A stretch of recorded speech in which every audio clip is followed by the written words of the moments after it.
Praise the Lord. இன்று தேவனுடைய வார்த்தை 1 கொரிந்தியர் 9ஆம் அதிகாரம் 24 முதல் 27 வரை.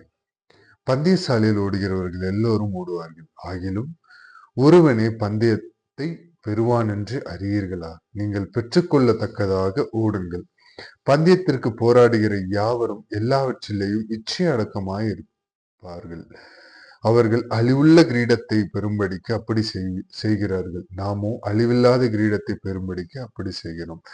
ஆதலால் நான் நிச்சயமில்லாதவனாக ஓடேன், ஆகாயத்தை அடிக்கிறவனாக சிலம்பம் பண்ணேன். மற்றவர்களுக்கு பிரசங்கம் பண்ணுகிற நான் தானே ஆகாதவனாய் போகாதபடிக்கு என் சரீரத்தை ஒடுக்கி கீழ்ப்படுத்துகிறேன். ஆமென். பந்தய சாலையில் ஓடுகிறவர்கள் எல்லோரும் ஓடுவார்கள். எஸ், இந்த இன்று ஆண்டவர் காலையில பரிசுத்த ஆவியானவர், பரிசுத்த வேதாகமும் நமக்கு என்ன கற்றுத் தருகிறது? அதாவது பரிசுத்த ஆவியானவருடைய துணை இல்லாம பரிசுத்த வேதாகமத்தை முழுமையா உங்களால கற்றுக்கொள்ள முடியாது. பரிசுத்த ஆவியானவரோட துணை உங்களுக்கு வேணும். அவரிடத்துல கேளுங்க. பரிசுத்த ஆவியானவரை உங்களுக்குள்ளாக வாசம் செய்ய என்ன பண்ணணும்னு டெய்லி ஒரு இடத்துல கேளுங்க. இந்த வசனம் விதமாய் சொல்லுகிறது. பந்தய சாலையில் ஓடுகிறவர்கள் எல்லோரும் ஓடுவார்கள். எஸ், பந்தய சாலையத்துல ஓடுகிறவங்க எல்லாருமே ஓடுவாங்க. ஆகிலும் ஒருவனே பந்தயத்தை பெறுவான் என்று அறியீர்களா? ஆனாலும் ஒருத்தன் தானே பிரைஸ் வாங்குறான். இப்போ 3 பேர் வாங்குறாங்க. First prize, second prize, third prize. ஆறுதல் பரிசும் இருக்கும். ஆனா முதல் இடத்துல இருக்கிறவனுக்கு தானே அந்த வேல்யூ. ஃபர்ஸ்ட் பிரைஸ்ன்றவனுக்கு தானே வேல்யூ. நீங்கள் பெற்றுக்கொள்ளத்தக்கதாக ஓடுங்க. ஆமா, அப்படி ஓடும் போதில் பெற்றுக்கொள்ளத்தக்கதாக ஓடுங்க. இந்த ஓட்டம் பந்தய சாலையை குறிக்கலங்க. நீங்க வாழ்க்கை பயணத்துல நீங்க ஓடிட்டு இருக்கீங்க. பந்தயத்துக்கு போராடுகிற யாவரும் எல்லாவற்றிலையும் இச்சை அடக்கமாய் இருப்பார்கள். நீங்க வாழ்க்கை ஓட்டத்தை ஓடி கிறிஸ்துவ முன்னிலையில வச்சு ஓடும் போதில்ல, பந்தயத்தை போராடுகிற யாவரும் எல்லாவற்றிலையும் இச்சை அடக்கமாய் இருப்பார்கள். ஆமாங்க, ஒரு பந்தயத்துல ஓடணும்னா பின்னாடி திரும்பி பார்க்க மாட்டாங்க. பக்கத்துல வரும்போது ஆடியன்ஸ் அவங்க பேர் சொல்லும் போது, இல்ல கிளாப்ஸ் பண்ணும் போது, எந்த இதுக்கும் அடிமையாகாம நேரா போவாங்க. பிறனுக்கு உண்டான எதையும் அவங்க பிறனுக்கு உண்டான எதுலையும் அவங்க ஆசை கொள்ளாததுக்கு பேர் தான் இச்சை. பந்தயத்திற்கு போராடுகிற யாவரும் எல்லாவற்றிலையும் இச்சை அடக்கமா இருப்பார்கள். ஆமாங்க, எல்லாவற்றிலையும் இச்சை அடக்கமா இருக்கணும். இப்போ ஒரு பெண் கிராஸ் பண்ணி போறாங்க அப்படின்னாலே ஆண்டவர் நம்மளிடத்துல அழகா தெளிவா சொல்லிட்டாரு. இப்போ இந்த ஜென்ரேஷன் வேற, பட் ஆண்டவர் அன்னைக்கே நம்ம ஜென்ரேஷனுக்கு ஏத்த மாதிரியே சொல்லிட்டாரு. ஒரு பெண்ணை லஸ்டோட பார்த்தாலே இச்சை. ஒரு பெண்ணை இந்த கண்ணால லஸ்டோட பார்த்தாலே இச்சை. அவளோடு பாவம் பண்ணினதற்கு சமமா ஆண்டவர் சொல்லியிருக்காரு. அவர்கள் அழிவுள்ள கிரீடத்தை பெறும்படிக்கு அப்படி செய்கிறார்கள். ஆமாங்க, பந்தயத்துல ஓடி போகும்போதில்ல இச்சை அடக்கம் உள்ளவர்களா இருக்கணும். அதே மாதிரி ஃபர்ஸ்ட் பிரைஸ், செகண்ட் பிரைஸ், இந்த உலகத்துல அந்த பந்தய பிரைஸ்ல போகும்போது அவங்க அந்த ப்ரைட் இருக்குல்ல, ஃபர்ஸ்ட் பிரைஸ் அப்படின்ற ஒரு பெருமையை தேடுவாங்க. அவார்டு கொடுப்பாங்க, எல்லாம் கொடுப்பாங்க. அது இந்த உலகத்துல வாழும்போது நிரந்தரம் இல்லை. இறந்து போனோன்னா 1 மாசம் பேசுவாங்க, அவ்வளவுதான், கடந்து போயிடுவாங்க. இல்ல அட்லீஸ்ட் ஒரு வருஷம் பேசுவாங்க, அவ்வளவுதான், கடந்து போயிடுவாங்க. நாமும் அழிவில்லாத கிரீடத்தை பெறும்படிக்கு அப்படி செய்கிறோம். நாம கிறிஸ்துவை ஏற்றுக்கொண்ட ஃபாலோவர் ஆஃப் கிறிஸ்டியனுக்கு நான் சொல்றேன், கிறிஸ்டியன் பீப்புள்ஸ்க்கு நான் சொல்லல, ஃபாலோவர் ஆஃப் கிரைஸ்ட், இயேசுவை பின்பற்றுகிற ஜனங்களுக்கு நான் சொல்றேன், எல்லாரும் அழிவுள்ள அந்த பெருமை, பிரைடு, பணம் எல்லாம் நீங்க ஆண்டவர் முன்னிலையில வைக்கும் போது இதெல்லாம் பின்னாடி வருங்க. அழிவில்லாத கிரீடம் எது தெரியுமா? ஆண்டவருடைய கரத்துல இருக்குது. நம்ம இந்த ஓட்டத்தை முடிச்சுட்டு போகும்போது ஆண்டவர் இடத்துல போய் சேர்றோம். ஐ மீன், எப்படி சொல்ல, ஆண்டவரோட கரத்துல. யோசிச்சு பாருங்களேன், இந்த உலகத்துல நம்ம வாழும்போது நம்ம சுபபோகமா இல்ல நம்மளோட ஆசையின்படி வாழும்போது சந்தோஷமா இருப்போம். ஆனா நம்ம எங்க போறோம்? நம்ம இந்த ஓட்டத்தை முடிச்சுட்டு எங்க போறோம்? ஆண்டவர் இடத்துல போறோமா? இல்ல தன்னை தானே ஆண்டவன்னு எண்ணிக்கொண்ட தள்ளப்பட்ட தூதனா, சாத்தானா இருக்கிற லூசிஃபர் ஆவி, லூசிஃபர் இடத்துல போவோமா? லூசிஃபரோட கிங்டம் ஹெல்லுக்கு போவோமா? ஹெல் நீங்க நினைக்கிற மாதிரி இல்லை. பரலோகம் நீங்க நினைச்சதுக்கும் மேல. அங்க ஃபுல்லாமே வெளிப்படுத்தின விசேஷத்தை நீங்க படிச்சு பார்த்தீங்கன்னா உங்களுக்கு புரியும். அந்த அது ஃபுல்லாமே தங்கம், வைடூரியம், ஹெவன், ஆயிரம் ஆயிரம் தூதர்கள், சேனைகளின் கர்த்தர் பரிசுத்தர் என்று ஆர்ப்பரிச்சு கொண்டே இருப்பாங்க.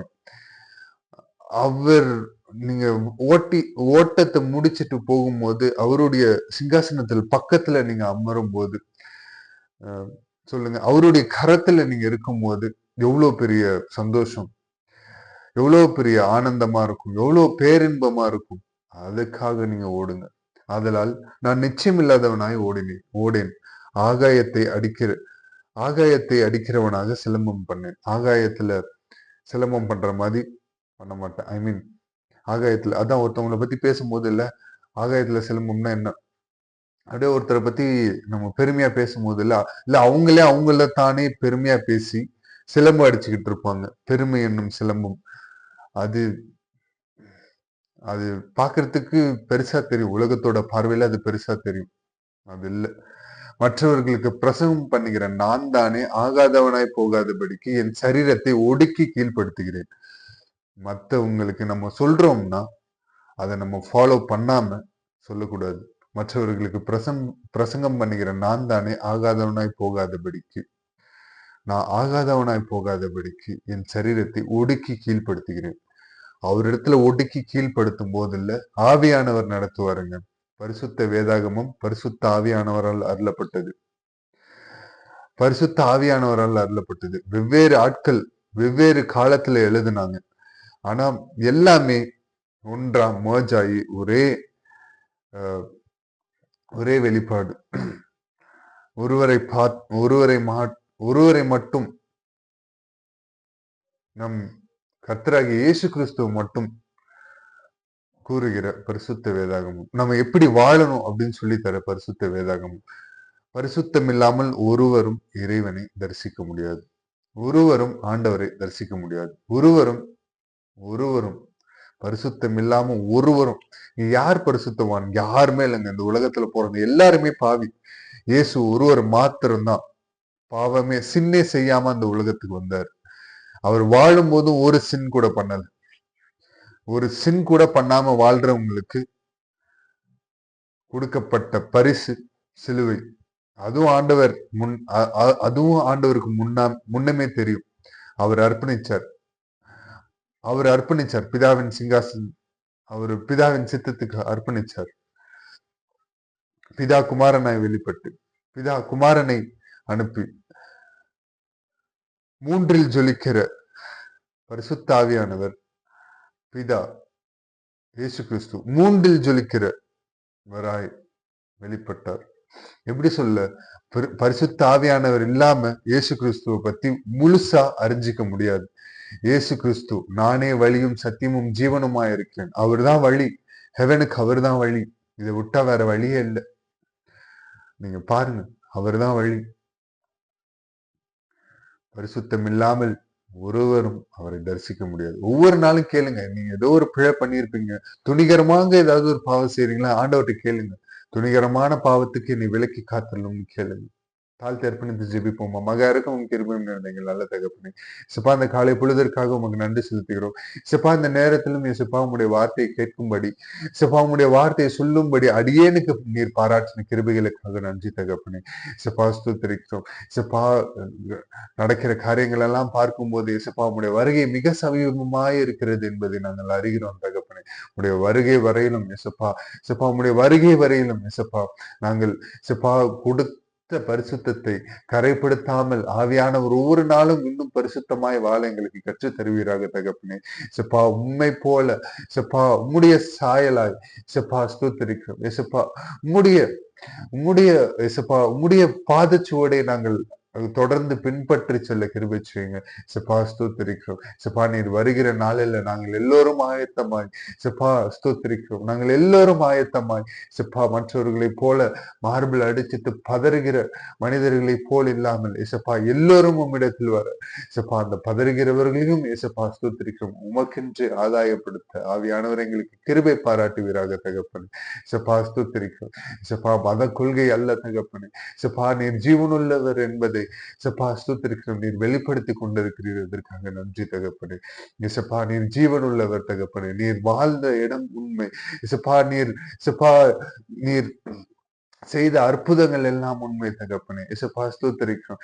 இசப்பா நீர் உயிரோடு எழுந்த இடம் இன்றும் சான்றா இருக்கிறது தகப்பனே. சப்பா ஸ்தோத்திரிக்கிறோம்.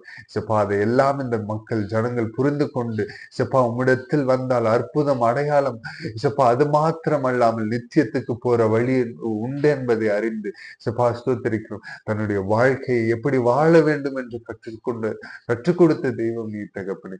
உம்முடைய வாழ்க்கை உம்முடைய வழியில நாங்கள் செல்ல எங்கள் ஆவியானவர் எங்களுக்கு கிருபை பாராட்டுவீராக தகப்பனே. நீர் ஒருவரே மகிமைப்படணும் தகப்பனே, நாங்கள் அல்ல.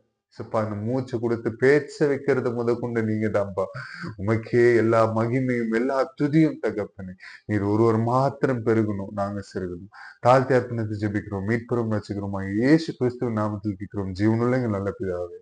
ஆமென். Praise the Lord. Good morning. Have a blessed day. God bless you all.